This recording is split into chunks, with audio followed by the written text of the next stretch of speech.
23 जून 2018 ये वो दिन था जब बच्चों की एक फुटबॉल टीम ने ये डिसाइड किया कि वो अपने साथी का बर्थडे एक अलग अंदाज में सेलिब्रेट करेंगे। वो सब ये फैसला लेते हैं कि हम सब थम लुआंग केव में एडवेंचर करना चाहेंगे और वहीं इसका बर्थडे सेलिब्रेट करेंगे। ये केव थाईलैंड के विलेज में मौजूद है जो 10 किलोमीटर से भी ज़्यादा तक फैली हुई है और 85 मीटर तक गहरी भी है, जो कि बड़े बड़े लाइमस्टोन के पहाड़ों के अंदर वाक़या है। वाकई इसके अंदर जाना काफ़ी एडवेंचर भरा हो सकता है, लेकिन उतना ही ख़तरनाक भी। बच्चे ये डिसाइड करते हैं कि इस प्लान के बारे में कोई भी अपने घर पर किसी को नहीं बताएगा और यही उनकी लाइफ की सबसे बड़ी गलती थी, क्योंकि इन बच्चों के साथ अब जो होने वाला था वो उन्होंने कभी सोचा भी नहीं होगा। आइए जानते हैं इसके बाद उन बच्चों के साथ आखिर हुआ क्या। ये टोटल 12 बच्चे थे जिनकी उम्र 11 से 16 के दरमियान थी, जिन्होंने ये बर्थडे सेलिब्रेशन का प्लान डिसाइड किया था और इस प्लान में अपने 25 साल के कोच को भी शामिल कर लिया। फिर वो सब अपनी अपनी बाईसाइकिल्स पर बैठकर थम लुआंग के ऊपर पहुंच गए और अपनी अपनी बाईसाइकिल्स और बैग्स को केव के बाहर रखकर केव को एक्सप्लोर करने के लिए चल दिए, ये सोचकर कि बस थोड़ी देर की तो बात है। कोच के लिए ये कोई नई बात नहीं थी, क्योंकि वो इस केव में कई बार 8 किलोमीटर से भी ज़्यादा तक अंदर जाकर केव के एक वॉल पर अपने नए फुटबॉल टीम्स के प्लेयर का नाम वॉल पर लिखते थे। तो उन्होंने यही सोचा कि वहाँ जाकर ही इसका बर्थडे सेलिब्रेट किया जाए। इनके पास टॉर्चेस थी और कुछ नहीं, क्योंकि उन्होंने सोचा कि बस 1 घंटे के अंदर अंदर हम सब बर्थडे सेलिब्रेट करके बाहर आ जाएंगे। लेकिन बाहर मौसम ख़राब होने लग गया और बारिश आना शुरू हो गई। लेकिन इन बच्चों को इस बात का ज़रा सा भी अंदाज़ा नहीं था, क्योंकि वो रात को केव के बहुत अंदर तक चले गए थे, जिससे बाहर क्या हो रहा है उनको कोई खबर नहीं थी। काफ़ी टाइम गुजर गया था और बच्चों के पेरेंट्स भी अब परेशानी में आ गए थे कि इतना लेट हो गया है और बच्चे अभी तक फुटबॉल खेलकर घर नहीं लौटे। बच्चे केव के अंदर थे तो उनके फ़ोन्स पर सिग्नल भी नहीं आ पा रहे थे, जिसकी वजह से पेरेंट्स उनसे कम्युनिकेट भी नहीं कर पा रहे थे और इनको कोई अंदाज़ा नहीं था कि उनके बच्चे कहाँ पर हैं।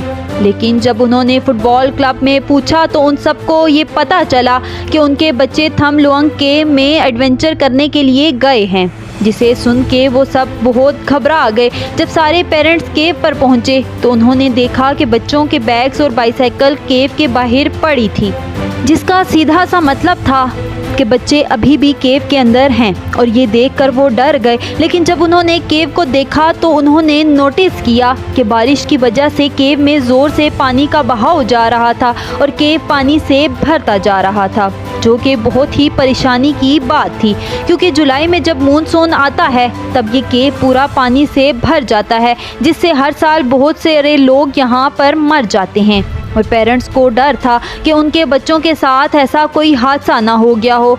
बात इतनी बड़ी हो गई थी कि रेस्क्यू टीम भी वहां पर पहुंच गई थी। रेस्क्यू टीम जब केव में गई तो उन्होंने देखा कि हर तरफ पानी ही पानी भरता जा रहा है, जिसकी वजह से अंदर घुटन हो रही है, जिससे उनको सांस लेने में भी काफ़ी तकलीफ हो रही थी। रात के करीब 1 बज चुके थे और केव में पानी अभी भी पहाड़ों से होता हुआ इसके अंदर बढ़ता चला जा रहा था। और फिर रेस्क्यू टीम ने उन पेरेंट्स को एक दिल दहलाने वाली बात बताई कि केव में अब आगे एक ऐसा पॉइंट आ गया है जहां पानी केव की चट्टान तक जा टकराया है, जिसकी वजह से आगे जाना पॉसिबल नहीं है, क्योंकि इनके पास पूरी इक्विपमेंट्स नहीं थी इसको पार करने के लिए। तो इन रेस्क्यू टीम ने ये फैसला लिया कि फ़िलहाल ऑपरेशन को यहीं रोकना पड़ेगा, यानी कि अगर वो बच्चे अभी भी केव में ज़िंदा हैं तो इनको रात यहीं गुजारनी पड़ेगी। इसी बीच रेस्क्यू टीम ने जब इस केव के मैप को देखा तो उनको ये पता चला कि केव के कुछ पॉइंट ऐसे हैं जो कि बहुत ही ज़्यादा डीप हैं, जहां पानी भरा होगा, लेकिन कुछ पॉइंट काफ़ी ऊंचे हैं। तो शायद ऐसे किसी पॉइंट पे जहां पानी अभी तक नहीं भरा हो, वहां वो बच्चे ज़िंदा हों और अपनी मदद के लिए इंतज़ार कर रहे हों। अब पूरी रात इस केव में पानी भरता ही जा रहा था और जैसे ही सुबह हुई तो रेस्क्यू टीम ने सबसे पहले केव को खाली करने के लिए हैवी ड्यूटी पंप वहां पर लगा दिए। जिससे कुछ हद तक केव खाली हो सके। उन्होंने सोचा कि इंसान बिना खाने के तो रह सकता है, लेकिन बिना पानी के नहीं। मगर ऐसे कहने को तो उनके पास पानी भरा पड़ा था, लेकिन वो पानी पीने के काबिल नहीं था। तो उन बच्चों के कोच ने उन बच्चों को ये बताया कि जो पानी चट्टानों से सीधा टपक रहा है वो एकदम साफ पानी है जो कि पीने के लायक है। लेकिन बाहर रेस्क्यू टीम को ये डर था कि जहां वो बच्चे फंसे होंगे वहां ऑक्सीजन की कमी होगी, जिससे उन बच्चों को काफ़ी तकलीफ सहनी पड़ेगी। रेस्क्यू टीम ने देखा कि इस केव के मैप में एक पॉइंट ऐसा था जहां उन बच्चों के होने का चांस बहुत ही ज़्यादा था, और वो पॉइंट था पताया बीच। लेकिन प्रॉब्लम यहाँ पर ये थी कि ये पॉइंट केव की एंट्रेंस से 4 किलोमीटर तक अंदर था। फिर इन रेस्क्यू टीम ने ये फैसला लिया कि अब एक ही तरीका है इन बच्चों तक पहुँचने का, जो कि था कि प्रोफेशनल डाइवर्स को इसके अंदर भेजा जाए, जो कि ये डिस्टेंस ट्रैवल करके उन बच्चों के पास पहुँचेंगे। फिर थाईलैंड की गवर्नमेंट ने प्रोफेशनल नेवी डाइवर्स को वहाँ पर भेजा, जो कि ऐसे मिशंस करना बाखूबी जानते थे। अब तक इन बच्चों को इस केव में फंसे हुए पूरे 24 घंटे गुजर गए थे, और जैसे जैसे वक्त गुजरता जा रहा था वैसे वैसे इन बच्चों के ज़िंदा रहने की चांसेस भी कम हो रहे थे। इसलिए डाइवर्स ने स्विम करना शुरू किया, लेकिन ये 4 किलोमीटर की डिस्टेंस को ट्रैवल करना एक दिन का काम नहीं था, क्योंकि इस केव का लेआउट काफ़ी डिफ़िकल्ट था। जैसे जैसे वो डाइवर्स अंदर जाते जा रहे थे वैसे वैसे वो पानी बहुत ही ज़्यादा गंदा और मैला होता जा रहा था। एक पॉइंट ऐसा आया जहां पर उनको अपने हाथ भी नहीं दिख रहे थे। ये डाइवर्स अपने साथ एक रस्सी को भी छोड़ते जा रहे थे, जिससे वापस आने में आसानी हो। इनके लिए अंदर जाना बहुत मुश्किल था, लेकिन बाहर वो उसी रस्सी के सहारे आसानी से आ पा रहे थे। करीब 2 दिन बाद वो एक ऐसे पॉइंट पर पहुंच गए जहां पानी नहीं था। अच्छी बात ये थी कि इस पॉइंट पर किसी भी बच्चे की डेड बॉडी नहीं मिली, लेकिन इसका मतलब ये था कि बच्चे अभी भी बहुत दूर हैं। हालांकि डाइवर्स थे तो बहुत एक्सपर्ट, लेकिन इनको केव रेस्क्यू का ज़रा सा भी एक्सपीरियंस नहीं था, जिस वजह से उनको हर एक कदम उठाने में काफ़ी टाइम लग रहा था। इन बच्चों को फंसे अब 4 दिन गुजर गए थे, और बाहर रेस्क्यू टीम ने कैंप लगा लिया था, और वहां पर इंटरनेशनल मीडिया भी पहुंच गई थी, जो कि हर पल पल की खबर लाइव बता रही थी, जिससे पूरी दुनिया अब बस यही इंतज़ार कर रही थी कि वो बच्चे सही सलामत बाहर आ जाएं। और मीडिया के दिखाए गए कवरेजेस से पूरी दुनिया के डाइव एक्सपर्ट्स भी यहाँ पर आने लग गए थे, लेकिन अभी तक वो डाइवर्स ज़्यादा आगे नहीं पहुँच पा रहे थे, जिसके चलते अब वक्त आ गया था कि केव रेस्क्यू एक्सपर्ट्स को बुलाया जाए। तो फिर ब्रिटिश केव रेस्क्यू एक्सपर्ट्स को बुलाया गया, तो उन्होंने आते ही सबसे पहले ये कहा कि पहले केव के पानी को खाली करने का काम और तेज़ी से किया जाए। तो पहले जहाँ पर सिर्फ एंट्रेंस से पानी खाली किया जा रहा था, अब वहीं दूसरे एंट्री पॉइंट से भी बड़े बड़े पंप्स की मदद से ये पानी खाली किया जा रहा था। देखते ही देखते केव से पानी निकलने लगा, और केव के पहले 800 मीटर से पानी निकल चुका था। और ये वही पॉइंट था जहां पर ब्रिटिश रेस्क्यू टीम ने अपने कैंप्स लगा लिए, जिसे चैम्बर 3 का नाम दे दिया गया। बहुत सारे ऑक्सीजन सिलेंडर्स और बाकी इक्विपमेंट चैम्बर 3 तक लाए जा चुके थे, क्योंकि अब रेस्क्यू ऑपरेशन यहीं से शुरू होना था। बच्चों को गायब हुए अब पूरे 10 दिन गुजर चुके थे। डाइवर्स इस मैले पानी से होते हुए आगे बढ़ने लगे। अब वो इस जगह के काफ़ी करीब पहुंच चुके थे, जिसे पताया बीच कहा जाता है, और यहीं पर उन बच्चों के मिलने के चांसेस थे। लेकिन जब वो इस पॉइंट के सरफेस पर पहुंचे तो उन्होंने देखा कि वहाँ किसी भी बच्चे का नामो निशान नहीं था। अब इस पॉइंट पर उन डाइवर्स के पास बस इतनी सी ही ऑक्सीजन बच गई थी, जितना कि वो सब वापस चैम्बर 3 तक पहुंच जाएं।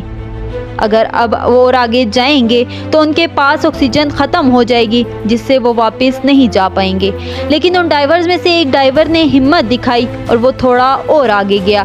1000 फीट आगे जाने पर उसको एक ऐसा पॉइंट मिला जहाँ पर पानी नहीं था, और थोड़ा और आगे जाने के बाद उसने देखा कि सारे बच्चे पिछले 10 दिनों से इस पॉइंट पर बैठे थे। और जब उन बच्चों ने इस डाइवर को देखा तो उनकी खुशी का ठिकाना नहीं था। लेकिन सबसे मुश्किल काम ये था कि इन 13 बच्चों को वापस कैसे ले जाया जाए, क्योंकि इतने एक्सपर्ट्स डाइवर्स को भी 10 दिनों का वक्त लग गया इस पॉइंट पर पहुंचने में। तो वो इन कमज़ोर बच्चों को वापस एंट्री पॉइंट पर कैसे ले जाएं? क्योंकि इन बच्चों ने पीछे 10 दिनों से कुछ नहीं खाया था, बस चट्टानों में से आने वाला पानी पीकर ये जैसे तैसे सरवाइव कर रहे थे। इसी वजह से उन बच्चों में काफ़ी वीकनेस भी आ गई थी और वो इस काबिल नहीं थे कि इतने डिस्टेंस को वो डाइव करके पार कर सकें। लेकिन जब इस खबर का पता बाहर बैठे पेरेंट्स को चला तो मानो उनके लिए इतने दिनों का पल पल का डर उनके लिए गायब हो गया था और मीडिया की मदद से ये खबर पूरी दुनिया में फैल चुकी थी कि 10 दिन से बच्चे बिना खाए अभी भी जिंदा इस केव में मौजूद हैं। लेकिन जो बाहर डाइवर्स बैठे थे उन्होंने बताया कि इन बच्चों को ढूंढना इस मिशन का सबसे आसान काम था। सबसे मुश्किल हमारे लिए ये होगा कि इन बच्चों को सही सलामत बाहर कैसे लाया जाए। लेकिन इसी दौरान इन बच्चों को सबसे पहले खाना दिया गया और थाईलैंड के एक डॉक्टर को अंदर भेजा गया जिन्होंने इन बच्चों की मरहम पट्टी की। इन बच्चों ने बताया कि जब इस केव में पानी भर रहा था तो जो भी वो खाने अपने साथ लेकर आए थे वो अफरा तफरी में कहीं गिर गया था। और इन्होंने बताया कि हमारे कोच भी हमें रोज़ मेडिटेशन करवाते थे जिससे इन बच्चों में उल्टे सीधे ख्याल ना आ पाए। डाइवर्स ने देखा कि बाहर के मुकाबले यहाँ केव में 15% कम ऑक्सीजन थी और इनका मानना था कि टेम्परेचर अगर 2% और कम हुआ तो इन बच्चों को एक एक करके अपनी जान से हाथ धोने पड़ जाएंगे और ऐसा ना हो इसीलिए उन्होंने जैसे तैसे करके एक एक ऑक्सीजन सिलेंडर को इस जगह पहुंचाया जहां वो बच्चे फंसे हुए थे। डाइवर्स एक एक करके सिलेंडर्स लेकर आ रहे थे। इसी बीच एक हादसा हो गया जो कि किसी ने सोचा भी नहीं होगा। दरअसल रेस्क्यू ऑपरेशन के 14वें दिन रात 1 बजे एक डाइवर ऑक्सीजन सिलेंडर बच्चों को देकर वापस चैम्बर 3 की तरफ आ रहा था कि तभी उसने अपने आप को पानी में छोड़ दिया। ये देख के उसके पीछे वाले डाइवर ने जब ये देखा तो वो उसे खींचकर चैम्बर 3 तक ले आया जहां ये देखा गया कि वो डाइवर सांस नहीं ले रहा था तो फौरन उसे हॉस्पिटल रवाना किया गया जहां उसने अपना दम तोड़ दिया। इस डाइवर का नाम था समन गुनन और ये थाईलैंड नेवी का रेस्क्यू डाइवर था। सारे रेस्क्यू डाइवर्स में एक शौक की घड़ी आ गई थी और इन बच्चों के लिए ये एक बहुत बड़ी दुख की बात थी कि अब वो इस केव को कैसे पार करेंगे। अब रेस्क्यू टीम को एक ऐसे प्लान चाहिए था जिससे ये बच्चे आसानी से बाहर आ जाएं। पहले ये डिसाइड किया गया कि जहां बच्चे हैं वहीं ऊपर से ड्रिल करके उनको बाहर लाया जाए, लेकिन उसको करने में इनको 1 महीना भी लग सकता था। भले टाइम ज़्यादा लगता लेकिन यहाँ पर प्रॉब्लम थी कि अगर एक भी छोटी बड़ी गलती हो गई तो इस केव के पत्थर गिर सकते हैं जिससे वो बच्चे मर सकते हैं। फिर उन्होंने सोचा कि क्यों ना मानसून ख़त्म होने का इंतज़ार किया जाए जिसको ख़त्म होने में अभी 2 महीनों का वक्त था, जिससे पानी कम हो जाएगा और इन बच्चों को आसानी से बाहर भी लाया जा सकता है। लेकिन शायद प्रॉब्लम्स तो इनके सर पर चढ़ गई थी क्योंकि उनको जब वेदर रिपोर्टर से ये पता चला कि अगले हफ्ते नॉर्दर्न थाईलैंड में एक भयानक तूफान आने वाला है जिसका पता जब रेस्क्यू टीम को पड़ा तो मानो इनके होश ही उड़ गए क्योंकि केव पहले से ही इतना पानी से भरा हुआ था और अगर और बारिश होती तो ये केव पूरा पानी से भर जाएगा जिसके बाद इन बच्चों को बचाना नामुमकिन हो जाएगा। इसीलिए उनका अपना मानसून के चले जाने तक का प्लान बदलना पड़ा और कोई ऐसा प्लान फौरन सोचना था जो कि इस तूफान से आने से पहले इन बच्चों को बचा सके। और एक प्लान यही था कि पानी के जरिए ही इन बच्चों को बाहर लाया जाए। लेकिन अगर इन बच्चों को डाइव करवाया गया तो शायद वो इतनी दूरी तय करते करते डर गए और कहीं समन गनन जैसा किस्सा इनके साथ ना हो जाए, इसका डर सबको था। तो एक ऐसा प्लान बाद में सोचा गया जिस पर सभी रेस्क्यू टीम्स ने एग्री कर लिया। वैसे ये प्लान था तो बहुत रिस्की, लेकिन तूफान से पहले इन बच्चों को बचाने का यही एक अच्छा तरीका था। तो 10 जुलाई 2018 ये रेस्क्यू ऑपरेशन का 18वां दिन था जब सुबह सुबह डॉक्टर रिचर्ड हैरिस जो कि एक केव डाइवर भी थे वो इन बच्चों के पास पहुंचे और एक एक करके हर एक बच्चे को एनेस्थीसिया दिया। वैसे ये एनेस्थीसिया तो सर्जरी के दौरान दिया जाता है जिससे पेशेंट को नींद आ जाए, लेकिन उनको इस अमाउंट का एनेस्थीसिया उन बच्चों को देना था जिससे उन बच्चों को नींद भी ना आए लेकिन उनका दिमाग किसी भी खतरनाक या खौफ पर रिएक्ट ना करें। एनेस्थीसिया देने के बाद इन लड़कों को एक फुल स्टेज मास्क पहनाया गया जिसमें से पानी तो अंदर नहीं जा सकता था लेकिन एक पाइप के जरिए इनके पास ऑक्सीजन जा रही थी। अब इसके बाद एक रेस्क्यू डाइवर एक बच्चे को लेकर निकला। ये करीब 1 घंटे का सफ़र था जो कि चैम्बर 3 तक का था और ये सफ़र आसान भी नहीं था क्योंकि